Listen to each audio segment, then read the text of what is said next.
राज्यातला पांदन रस्ता सुद्धा सुरू राहणार नाही, पांदन रस्ता सुद्धा, एवढं लक्षात ठेवा. मराठ्यांच्या नादी लागत नाही. गोडी गुलाबीनं तुम्हाला जे करायचं ते करायचं. त्यावेळेस घडलं आता.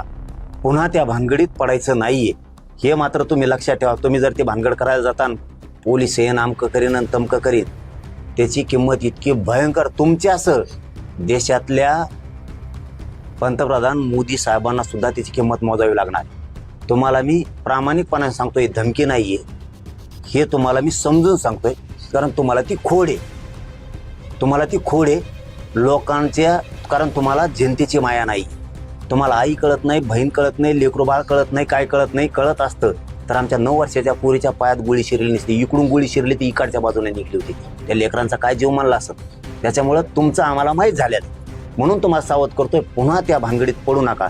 आई बहिणीवर पोरावर जर हात पाडला ना, मराठी कोणत्याही टोकाला जातात बरं का फडणवीस साहेब. आणि तुमच्यामुळं पुऱ्या देशातल्या सरकारला सुद्धा हादरा बसत. मोदी साहेबासहित हेही शब्द लक्षात ठेवा माझा तुम्ही. मराठ्याचा इथून पुढे नाद करू नका आणि मराठी बार मार खायला मोकळे बी नाही.